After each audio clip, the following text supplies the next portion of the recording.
Hola, hola, hola a todos y muy bienvenidos a este nuevo ciclo de podcast de Under FinTech, espacio en el cual hablaremos sobre las últimas tendencias del mundo de las finanzas digitales y sus aplicaciones en el mundo actual.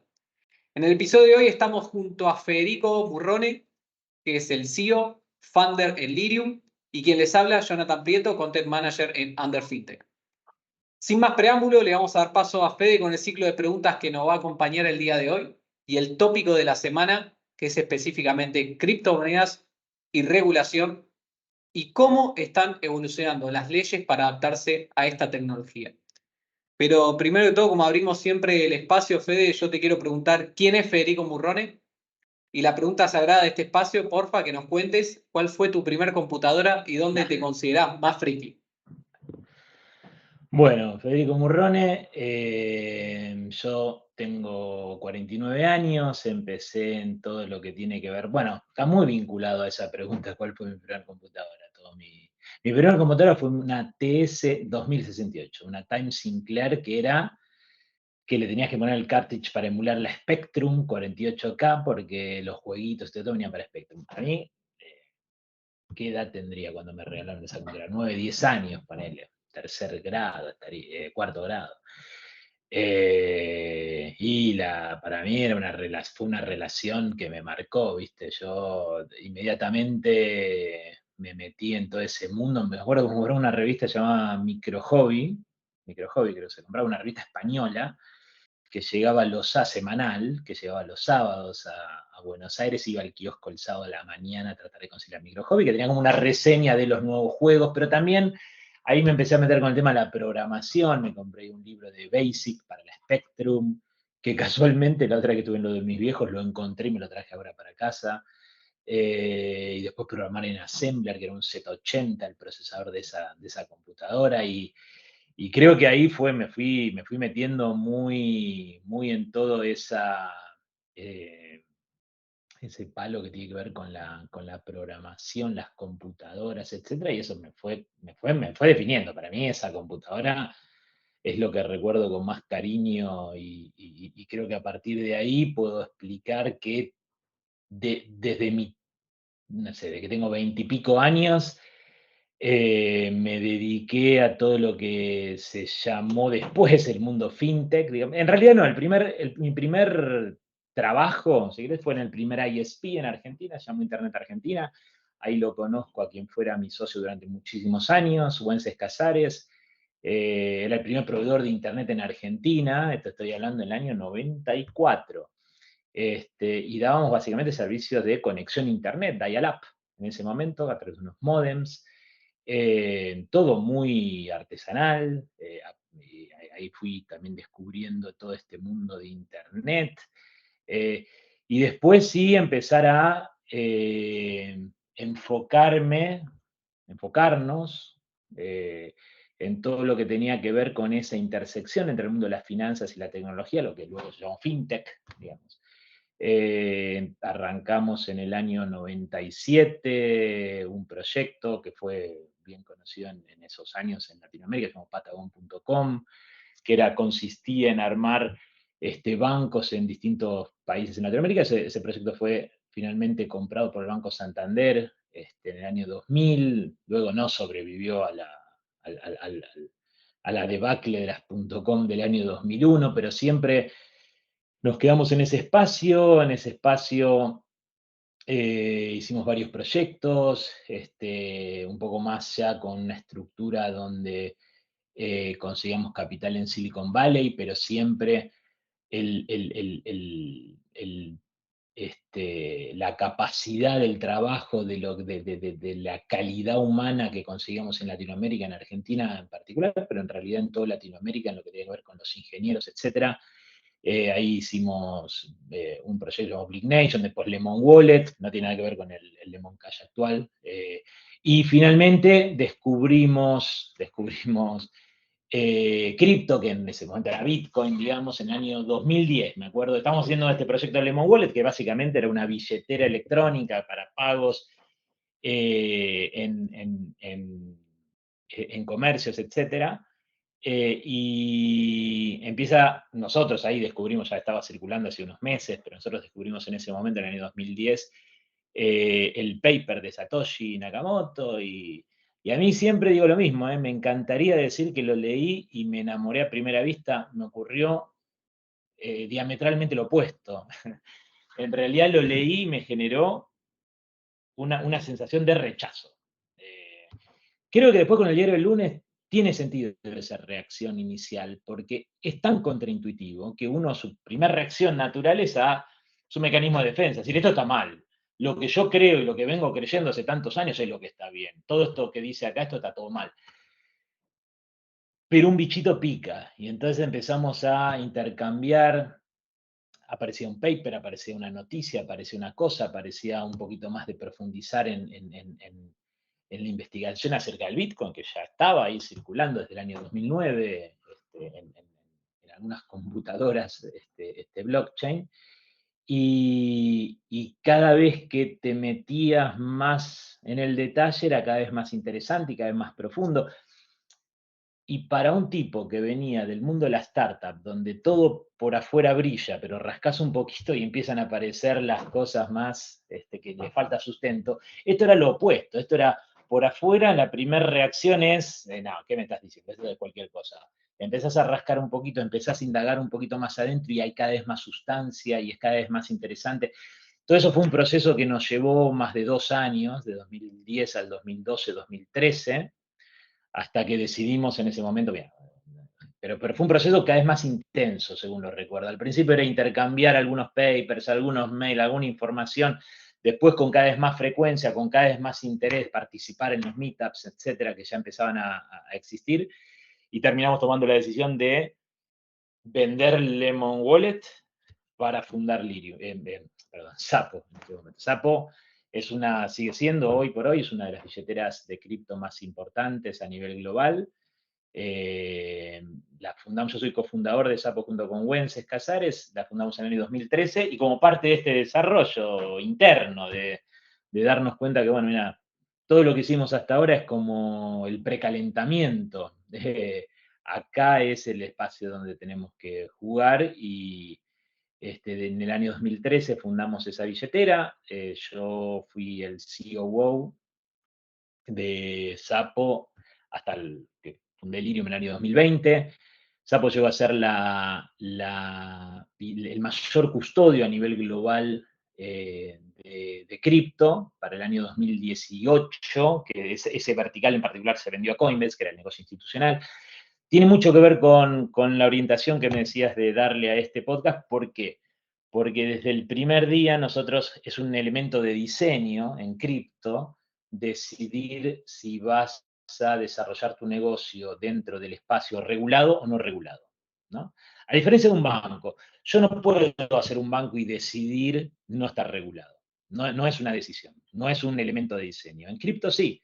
En cripto vos podés decidir y hay extraordinarios modelos de negocio dentro del mundo no regulado y dentro del mundo regulado. Es una decisión de diseño y eso tiene que ver con qué tipo de servicio y para quién sobre todo lo vas a dar y cuál es tu propuesta de cómo agregar valor en el ecosistema.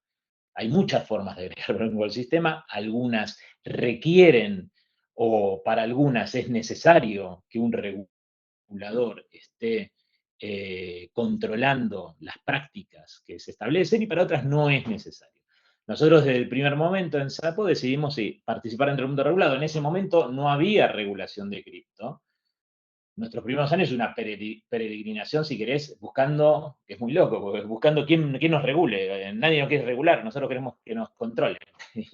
y no había reguladores que tuvieran desarrolladas este tipo de licencias y de controles para una industria que era tan incipiente. Entonces arrancamos por Hong Kong, después fuimos a Suiza, en Suiza conseguimos un acuerdo con FINMA para operar, que es el regulador en Suiza, para operar desde ahí, pero no era una regulación completa que estamos buscando. Terminamos en Gibraltar, que es un hub muy importante para empresas cripto que quieren dar servicios globales, y Xapo se estableció desde ahí. Año 2020, cuando fundamos Lirium, ya había aparecido Liechtenstein como regulación. Post-Brexit nos me pareció mejor Liechtenstein como una regulación europea, desde la cual dar servicios globales de cripto, pero en realidad hay varias jurisdicciones que son muy buenas para estos servicios. Gibraltar también es una de ellas, sin duda. Esa es un poco mi historia. Y todo arrancó con esa Sinclair 2068 de 3 canales de audio. Qué buen resumen, Fede, qué buen resumen. Y te iba a consultar, me quedó pendiente la respuesta de dónde te consideras más friki. Ah, qué pregunta difícil. Pero ¿por qué difícil de responder? Porque uno no identifica aquellas cosas en las que es friki, el otro se lo tiene que decir. Si querés, yo tengo como participación muy activa, o sea, si vos decís, bueno, las horas de tu semana, en dos mundos muy opuestos, que uno es todo lo que tiene que ver con Lirium, cripto, que me apasiona, y otro la música, que no tiene nada que ver. Entonces, dentro de mis amigos, yo toco bandoneón en una orquesta de tango. Cuando yo cuento eso dentro de mis amigos y del entorno cripto, ahí soy friki por hacer eso. Cuando voy y estoy en la orquesta tocando y les cuento de cripto, soy friki por cripto dentro del mundo del tango y del bandoneón. Entonces, bueno, en este espacio tengo que decir que mi parte friki tiene que ver con el bandoneón. Eh, lo, lo- lo- lo descubrí de grande, pero me volvió loco, me apasionó y arranqué a tocar una orquesta ya hace varios años y nada, y es una parte muy relevante de lo que me mueve durante la semana. Qué bueno, Fede, qué interesante el análisis, es verdad. No lo había pensado de esa manera. Uno a veces está en ciertos grupos y habla de algo que le parece sumamente común y tradicional en su día a día, y en otro entorno es algo completamente Claro, ajeno, ¿no? te das Es cuenta verdad. que suena friki cuando ves la cara del interlocutor, que empieza a poner cara como de qué me estás hablando, pero para uno es algo que es parte de todos los días, así que Así mismo, así mismo. Y bueno, continuando un poco con lo último que nos estabas comentando, hago un hincapié en que qué interesante esto de que participaste de la iniciación, si querés, de lo que es Internet en la región. Ahora te fue sucediendo lo mismo exactamente desde aquel white paper de Satoshi Nakamoto con respecto a cripto. Y también yo trazo un paralelismo con esto de la regulación, ¿no? Con esto de lo regulado, que también como un puntapié inicial. En base a eso y a tu última experiencia, tu experiencia actual, te quiero preguntar para los que nos están escuchando, para la comunidad, para que entiendan qué es Lirium, ¿no? ¿Qué hace? ¿A qué se dedica la empresa? bueno, en particular Lirium tiene un objeto muy específico, que es permitir que instituciones financieras reguladas como bancos, como sociedades de bolsa, etcétera, puedan ofrecer a sus clientes productos de cripto, o sea, compra, venta, custodia, enviar, recibir, etcétera, todo un producto completo de criptomonedas sin necesidad de desarrollar todo el know-how que requiere, desarrollar toda la tecnología, las licencias, etcétera, sino de un plug and play. ¿Sí? Es un plug and play cripto para entidades financieras reguladas. Ahí ya te estoy diciendo, por eso te decía antes que por diseño, cuando diseñamos Lirium, claramente teníamos que ser regulados nosotros mismos, porque el producto consiste en ofrecérselo a bancos, a casas de bolsa, etcétera, y los bancos, casas de bolsa, no pueden conectarse, no pueden exponer a sus clientes confiando en que la empresa a la cual están derivando a sus clientes a que operen cripto sigue las mejores prácticas, sino que hay un regulador que está obligando a esas empresas a seguir esas mejores prácticas. Entonces, por eso decía, es un tema de diseño del modelo de negocio. En nuestro modelo de negocio, ser regulados o no, no era una opción, es una necesidad. Lo que Lirium hace entonces es una API, básicamente, a los cuales los bancos se conectan y se dan vuelta y le pueden ofrecer cripto a sus clientes. Excelente, excelente, gracias. Súper claro, Fede, la explicación. Y con respecto a ese punto también te voy a preguntar algo que siempre se nos viene a la cabeza, ¿no? Por ahí los que conocemos un poco más del ecosistema no solamente financiero, sino incluso hemos oído hablar o conocemos más del lado cripto. Hay una diferencia principal que vos las marcaste en el inicio de la charla, que es esto de ser una empresa regulada. Ahora, ¿qué implica ser una empresa regulada dentro del ecosistema cripto? ¿Y cuáles son esas diferencias que podemos considerar que una empresa no regulada? A ver, eh, en resumen, más allá de cada espacio de regulación, la custodia, el exchange, la determinación de precios, el regulador establece, ¿qué es lo que hace un regulador? Establece cuáles son los mecanismos aceptables por los cuales vos podés brindar servicios a terceros. En este caso, los servicios específicos que Lirium brinda a terceros, a clientes de las entidades bancarias, por ejemplo, en estos casos, tiene que ver con la compra-venta, entonces hay toda una... En el caso particular de Lirium, para ir al caso en particular, nosotros estamos regulados en Liechtenstein, en Europa, y son 3 licencias distintas las que aplican. Una que regula todo lo que tiene que ver con la compra-venta de cripto. Es cómo Lirium compra, cómo Lirium vende, desde dónde obtiene liquidez, cómo actúa como market maker. Como una entidad regulada, por ejemplo, uno de los detalles, vos no podés adquirir la liquidez en exchanges no regulados. ¿Por qué? Porque en realidad el Bitcoin, el Ethereum, el stablecoin que vos estás adquiriendo termina en la posición en cabeza de un cliente de un banco, del banco X del país X. El origen que tiene ese criptoactivo que termina estando en el balance es muy relevante para el regulador. Entonces es desde dónde se puede acceder a la liquidez. Otro aspecto que regulan, y por ahí es el más, el más profundo, es la custodia en sí misma. ¿Cómo se hace la custodia? Lirium le está haciendo la custodia a clientes. Entonces, por ejemplo, ¿qué pasa si Lirium quiebra? Bueno, qué significa la segregación de balances. Lo que hace el regulador siempre, conceptualmente, es proteger al usuario final.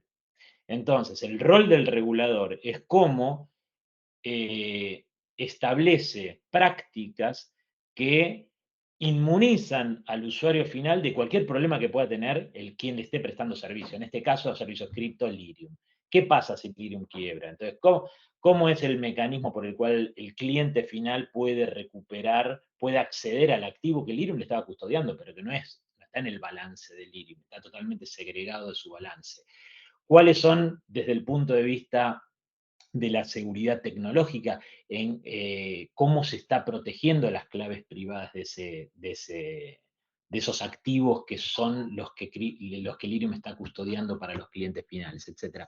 El regulador básicamente lo que establece son las mejores prácticas. ¿Cuál es la diferencia? Vamos a decir, bueno, pero una empresa podría seguir esas mejores prácticas sin necesidad de estar regulada.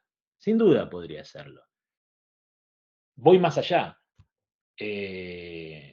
No pongo en duda que varias lo hacen. ¿Sí? Ahora, desde el punto de vista, vos sos un banco que tenés que darle acceso, que le vas a dar acceso a tus clientes y tu decisión consiste en confiar en que Fede de Lirium y la gente de Lirium, aunque no están regulados, en realidad van a tomar las decisiones correctas, o vas a confiar en un regulador que esté obligando a que esas prácticas estén en funcionamiento, con un auditor externo que esté, en nuestro caso es Grant Thornton, pero siempre hay un regulador, un auditor externo que justamente audita los procedimientos, las normas que se están siguiendo, etc. Es un tema de confianza.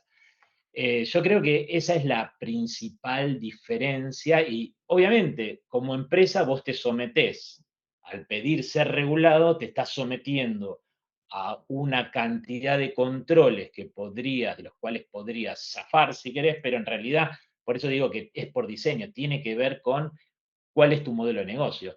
En el modelo de negocio de Lirium no es ni una opción ir y plantearle a un banco, no estoy regulado, pero confía en que nosotros lo vamos a hacer bien. No hace falta que confíen que lo vamos a hacer bien. Acá hay un regulador y acá hay un auditor externo que están controlando todo el tiempo cómo hacemos qué prácticas llevamos adelante en lo que tiene que ver con la custodia, con el establecimiento de precios, con el exchange, la compra-venta de los criptoactivos, con cuáles son los criptoactivos que se ponen a disposición de los clientes. Esto fue muy relevante el año pasado, cuando explotó Terra, USD, etcétera, que en realidad nosotros hoy tenemos 30 aproximadamente, 30 criptoactivos que ponemos a disposición de un banco para que le ofrezca a sus clientes. Después el banco elige, hay bancos que dicen, no, yo quiero USDC, Bitcoin y Ether y ya está. Otro banco dice, no, dame todo, yo le quiero ofrecer a todos los clientes. Ahora, ese todo, ¿qué es ese todo? ¿Todo lo que hay disponible ahí afuera? ¿Cualquier protocolo DeFi? No, yo cada vez que quiero listar y agregar a mi propio menú de Ethereum un criptoactivo nuevo, un protocolo DeFi nuevo para ofrecerle a los bancos, para que ellos después le ofrezcan a los clientes, tiene que pasar todo un proceso de aprobación de mi regulador. Y es un regulador especializado en cripto, con lo que en realidad, de hecho, por eso jamás, nosotros no lo habíamos planteado tampoco que queríamos tener Terra USD, porque es un stablecoin que es autorregulado, ¿no? Que era un stablecoin regulado por el propio algoritmo, digamos, no tenía un colateral ni físico como USDC o USDT, sea auditable o no, ni tampoco cripto como DAI.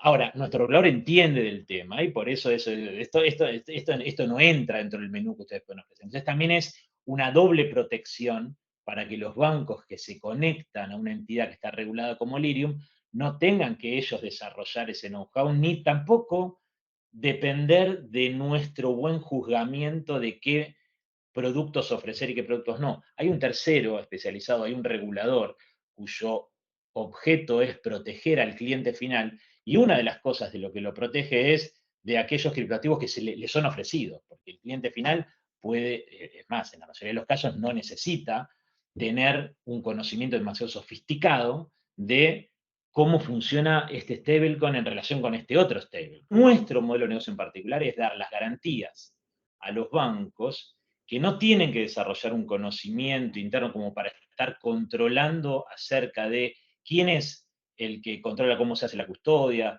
o en quién confían, en cuáles son las prácticas de la custodia, la compra-venta, y también de cuáles son los criptoactivos que son seguros de ser ofrecidos a los clientes, sino que hay un tercero, que es un regulador independiente y especializado en el tema, que es el que en realidad está dando esa certificación acerca de lo que se está ofreciendo, tanto en lo que tiene que ver con los productos que están ofreciendo como las prácticas que están tan atrás de la empresa como para seguirlos. No te olvides que nosotros lo que estamos haciendo con Lirium, y es lo que más me interesa dentro de cripto, el papel que quiero jugar dentro de cripto no es el de la innovación, que me encanta todo eso también, sino es el de la masificación. Es llevar cripto a un nivel de masividad que es el siguiente, que es el cliente. Hoy, esto está cambiando, ¿no? Pero parate hace 3 años, 2 años. ¿Quién puede participar en cripto? Y alguien muy sofisticado, alguien que tiene su cuenta bancaria, pero esa no le sirve para operar cripto. En realidad tiene que bajarse una cuenta de un exchange, tiene que darse cuenta cuál es seguro, cuál no es seguro, tiene que poder alocar capital a eso, porque te dice, bueno, en mi cuenta bancaria tengo que lograr transferir, y ahí ya tenés todo un tema. ¿Cómo hago llegar parte de mi dinero a un exchange que está afuera, que es en otra moneda? Hay un nivel, y después reservar ese capital para operar cripto. Es un nivel de sofisticación que reduce muchísimo quiénes son los posibles participantes dentro de este ecosistema. Lo que a mí me interesa con Lirium es dejar de pretender que la gente venga a cripto, ¿sí? Sino que llevar cripto donde está la gente. La gente, su principal preocupación de todos los días no es operar Bitcoin, operar Ether. En otras cosas, si eso está como una opción, pero está muy fácil, bueno, es algo a lo que pueden plantearse acceder o no. Fede, y sabés que te iba a preguntar también, ¿cómo se lleva adelante esa implementación de Ethereum en una empresa? ¿Bien? ¿Cómo es ese trabajo? Tanto para la banca tradicional como una fintech, ¿no? Vos decís del lado de un banco o una fintech que quiere implementar Lirium. Exactamente. Bueno, en general, la dinámica esa siempre, si bien siempre son las mismas secuencias, la duración de cada uno de esos pasos intermedios depende del tamaño de la entidad financiera que está del otro lado. Sobre todo en la parte que ver con compliance. En general siempre arranca por la parte de producto del otro lado, que está muy interesado en sumar productos nuevos. En el banco, en la fintech, etcétera, de sumar productos nuevos, y le interesa sumar cripto como una oferta de producto novedoso para sus clientes. Y el siguiente paso es, bueno, en general esa persona de producto choca con su propio departamento de compliance. Cuanto más grande el banco, más notable es ese choque. Y siempre chocaba diciendo, bueno, eso no se puede por esto, por lo otro, es muy inseguro.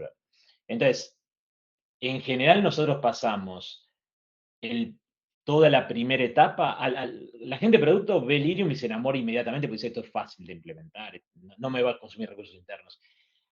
Los departamentos de compliance obviamente vienen en la primera reunión un poco más escépticos, y es el proceso en el que entienden todo esto que estamos hablando, la regulación, los procesos, qué significa el closed loop versus el open loop, cómo Lirium está. Yo cuando me arrancaste la pregunta y me dijiste, bueno, ¿qué es Lirium? Te dije, mira, está específicamente diseñado para esto. Lirium no tiene un segundo modelo de negocio. No, esto no es un vertical adicional dentro de un exchange B2C, etc. Este es nuestro único modelo de negocio. Eso lo que permite es que el diseño de punta a punta de Lirium está específicamente diseñado para que un banco se dé vuelta, una fintech se dé vuelta y le ofrezcan cripto a sus clientes. Con lo que en realidad todo ese de cómo está diseñado, y son múltiples, que no quiero aburrir acá, pero son múltiples características de diseño que tiene que ver con ser market maker y no exchange, que tiene que ver con todo el tema regulatorio, que tiene que ver con el closed loop, open loop, etcétera, está específicamente diseñado para esta segunda etapa, donde en realidad compliance del banco, de la fintech, etcétera, se convencen de que no hay ningún riesgo adicional a lo que venga implícito por conectarse a Lirium. Esto es así.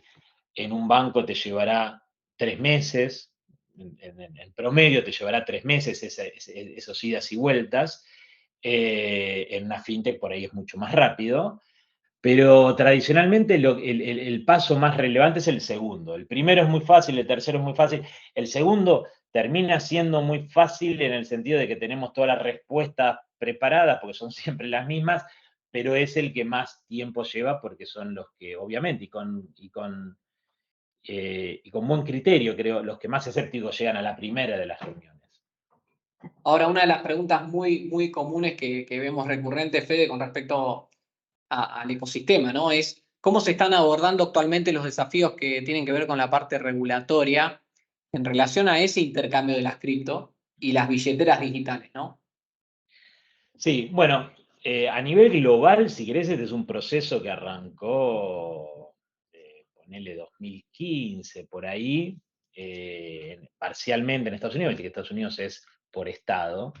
Nueva York, BitLicense, etcétera, algún otro estado fue, que empezaron a regular, primero la FinCEN, que sería como el organismo donde te registras, como identificó que acá podría haber algún tipo de riesgo para los usuarios finales, empezó a requerir que las empresas que brindaran este tipo de servicios, exchanges en ese momento en particular, se registraran primero, que se registraran frente a la FinCEN. Y después empezar a meter algunos tipos de licencias, o tenían que pedir algunos permisos, y entonces a requerimientos de capital, me acuerdo con BitLicense, etc. Ese proceso empezó a replicarse primero en Europa, pero también en otras partes de Singapur. Últimamente en América Latina está empezando a aparecer las primeras regulaciones cripto. Yo el proceso lo veo como natural, como muy positivo. Obviamente es muy dispar, porque la posición muy dispar, me refiero si comparás una jurisdicción con otra, pero creo que esa disparidad se arbitra muy pronto en el tiempo, porque vos tenés naturalmente algunos países cuyos reguladores son más pro innovación y otros menos pro innovación. Si me preguntás, la verdad que el rol del regulador no es ser el impulsor de la innovación. Tampoco debiera, su rol principal es proteger a los usuarios finales. Tampoco debiera ser un obstáculo permanente para la innovación. Claro, justamente sobre ese punto también, Fede, perdóname, pero quería ampliar sobre ese punto porque es interesante. Yo me había anotado una pregunta que justamente si el papel de la regulación, los reguladores en la promoción de innovación y el desarrollo de tecnologías blockchain y criptomonedas, si queremos hablarlo, en particular, tiene algún tipo de incidencia, ¿no? O sea, hay un rol particular del regulador. A ver, yo creo que tiene mucha incidencia. Creo que eso no significa que yo, por mucho que me gustara, digo, pero eh, eso no significa que yo crea que el rol del regulador es promover la innovación. No es eso, no está creado para eso. El regulador tiene que proteger al consumidor y está bien que eso exista, está bien que eso suceda. ¿Eso qué significa? Que está bien que sea el más conservador de todo lo que estamos acá hablando en la mesa. Eh, eso sí significa eso. Está bien que sea el más conservador, el que viene al final, el que va probando a cuenta, bueno, esto lo apruebo, esto todavía no, porque todavía es medio incierto, no hay demasiada evidencia de que esto sea seguro para ser ofrecido en forma masiva a clientes, por ejemplo, de un banco comercial. Eso sí significa eso. No significa prohibir todo. Entonces, creo que esas diferencias donde vos ves hoy, por ejemplo, Brasil está muy activo, muy a favor el regulador de ir permitiendo y muy agresivo en cómo va permitiendo el acceso de los clientes más tradicionales al mundo cripto. Por ahí tenés otras jurisdicciones donde eso tiene la visión casi opuesta. Sin embargo, yo creo que es ver demasiado el corto plazo. Yo creo que esas diferencias se van arbitrando en cuanto empiezan a aparecer experiencias, sobre todo en una región como Latinoamérica, empiezan a aparecer experiencias acá al lado y que son positivas y se empieza a aprender. Creo que hay un proceso de asimilación, de aprendizaje, de aceptación de que esto vino para quedarse. Primero de eso, ¿no? Primero de todo eso. Creo que sí es una obligación del regulador. Dicho esto, digo, para mí está bien que el regulador sea el más conservador de todos los actores de este ecosistema, porque su rol no es ser el innovador, su rol es proteger al consumidor final. Dicho esto, creo que es totalmente necesario que el regulador se eduque en estas cuestiones, porque ya hay evidencia de que están acá para quedarse. Cripto, mira, yo cuando te hablaba de esto de cripto 2010, bueno, ya pasaron 13 años de esto. Entonces, ya hay alguna evidencia generada estos 10 años de las cuales hay que sacar algunas conclusiones, no solo de qué cosas funcionan, qué cosas todavía son muy experimentales, sino qué es lo que la gente busca. O sea, también cuál es la reacción del público frente a esto y qué es lo que hoy hace el público. Hay algo que tiene que aprender el regulador, que entender más que aprender, perdón, que es, yo creo, yo creo que el regulador está muy acostumbrado a que lo que el regulador determina como inexistente no existe. Lo que no permite no existe. De hecho, es así, porque como no puede haber un banco o una entidad financiera dando servicios si no está regulado, los servicios que esa entidad financiera regulada brinda a sus clientes, si no tienen la aprobación del regulador, no existen. Bueno, en cripto, una de las principales características es que está el cripto regulado y no regulado, como venimos hablando desde el inicio de la charla, y todo lo que no, todo lo que el regulador aprieta y dice, en el mundo regulado este producto no existe, bueno, existe en el otro lado. Y entonces también es mandar a los consumidores, ¿no? Termina siendo que por protegerlos, se los termina exponiendo a cosas muy delirantes, ¿no? Como, no me acuerdo el nombre, pero del wallet este canadiense cuyo CEO murió en Tokio y se llevó en las donde son y desapareció no sé cuántos millones, son que las prácticas más delirantes quedan no están fuera de la mesa, están siempre disponibles ahí. Y en la medida que el regulador no habilite ciertas formas mucho más civilizadas de dar este servicio a los consumidores finales, lo que está haciendo es exponiendo al consumidor final a esa selva. Entonces creo que ahí hay un clic que el regulador también tiene que hacer. Entonces no tiene que ser el innovador en la mesa, no tiene que ser el que empuje la innovación, no hace falta. La innovación va sola, no hace falta que venga un regulador a empujarla. Está bien que sea el más conservador de todos, pero cuidado, o sea, tiene una responsabilidad en cuanto a ir acompañando a los consumidores cuyo mandato es proteger, a ir acompañándolos en cuál es la forma segura de acceder a todo este mundo nuevo que vino para quedarse. Qué interesante, Fede, porque ahí hablaba justamente de la protección al usuario, ¿no? En uno de los puntos.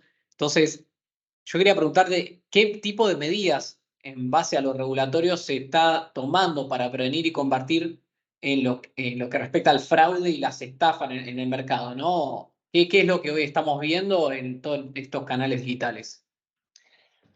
Bueno, en realidad, lo que están intentando hacer los reguladores es ver cuáles son de las prácticas y las leyes que regulan la actividad financiera tradicional, ¿no? En lo que tiene que ver con lavado de dinero, know your customer, etcétera, son replicables o cómo forzar esa réplica dentro del ecosistema cripto.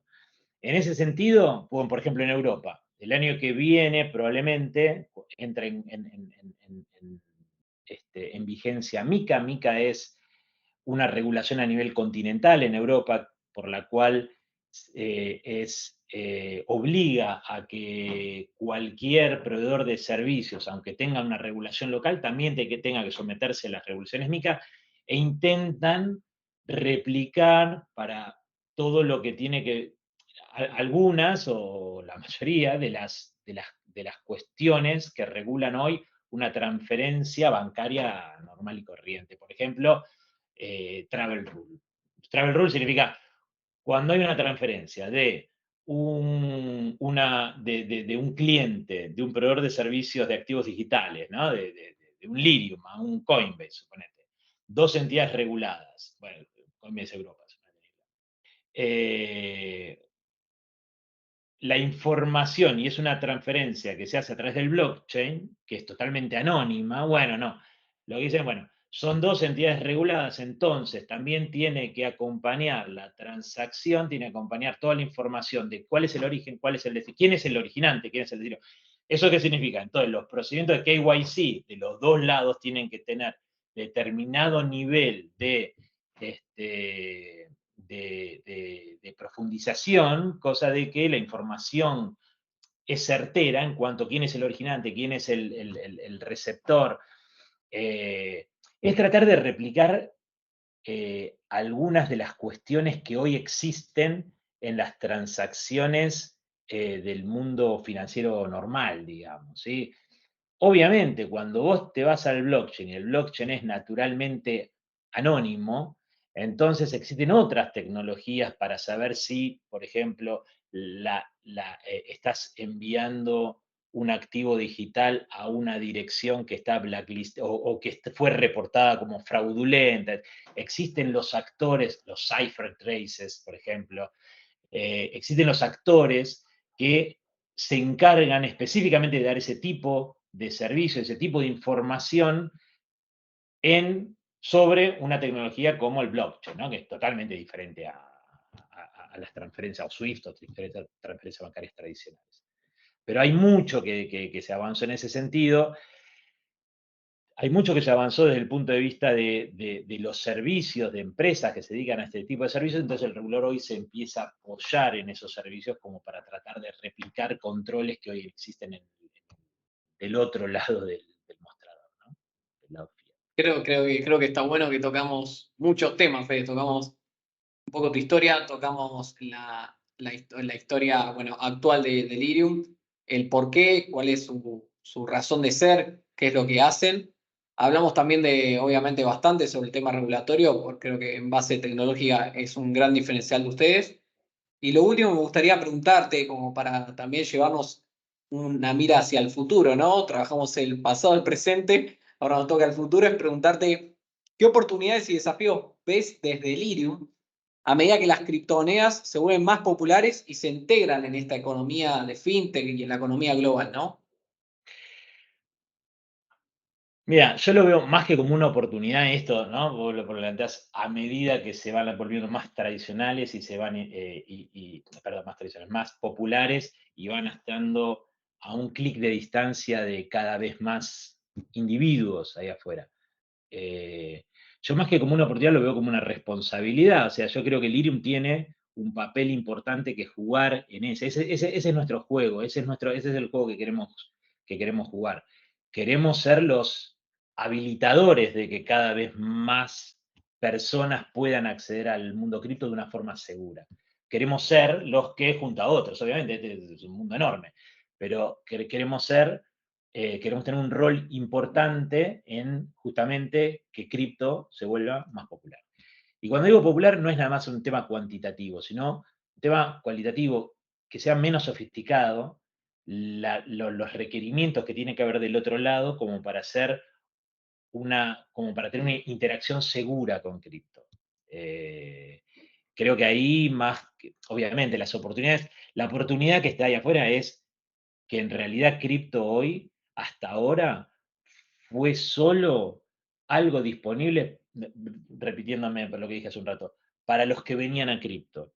Creo que lo que cambia en los próximos 5 o 6 años es que cripto llega a donde estás vos. No hace falta que te bajes un wallet, que te hagas esta otra cosa, que aprendas sobre esto es seguro, esto es inseguro. Llega de una forma segura, llega la, la, por ahí no llega el último protocolo DeFi, por ahí eso le falta todavía un punto de cocción para ver si esas cosas son seguras, son aptas para consumo de gente todavía no sofisticada en el tema, pero justamente hacerlo masivo implica no solo un tema cuantitativo, sino un tema de que llegue ya de una forma decantada, de una forma segura, de una forma regulada, auditado, etcétera, cuestión de que no tenga que recaer toda esa responsabilidad sobre una persona común y corriente para la cual cripto no es su vida, no es que le interesa tanto como para estar investigando. Sí, le interesaría poder participar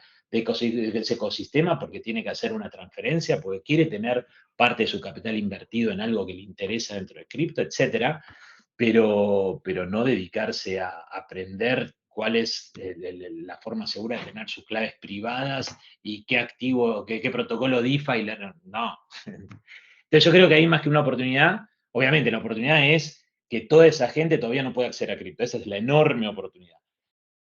Creo que lo que tenemos que es, como Lirium, tenemos mucho que hacer y es el partido que queremos jugar, cómo logramos que toda esa gente acceda. Gracias, Fede, gracias por ese cierre, gracias por sumarte a la charla el día de hoy, a esta serie de episodios, ¿no? Que lo que más nos gusta es poder charlar de todo lo que es tecnología, todo lo que son las últimas noticias y actualizaciones en este mundo. Y espero que, bueno, hayas disfrutado de este tiempo también, Fede, de tu lado, compartiendo con nosotros. Y le agradecemos también a toda la comunidad que se haya unido el día de hoy. Así que, Fede, si querés compartirnos cómo puede la gente encontrar Lirium, cómo pueden las empresas llegar a ustedes. Bueno, primero muchas gracias por la invitación, Jonathan, sí, lo disfruté mucho, me acordé de mi primera computadora, así que eso es siempre importante. Nosotros en www.lirium.com, ahí está el formulario de contacto para que los bancos y que fintechs que quieran ofrecerle cripto, que quieran averiguar de qué se trata, ofrecerle cripto a sus clientes de una forma regulada, de una forma segura, de una forma fácil, podamos tener una primera charla inicial. Muchas gracias nuevamente, Fede. Gracias nuevamente a toda la comunidad. También a nosotros nos pueden seguir en las redes sociales para estar al día con las últimas noticias y actualizaciones de Under FinTech. Y si hay algún comentario o sugerencia sobre el podcast, también queremos escucharlos. Desde acá les agradecemos nuevamente. Y esto fue Under FinTech, un podcast para los que hacemos que el mundo sea más FinTech. Chau, chau. Gracias.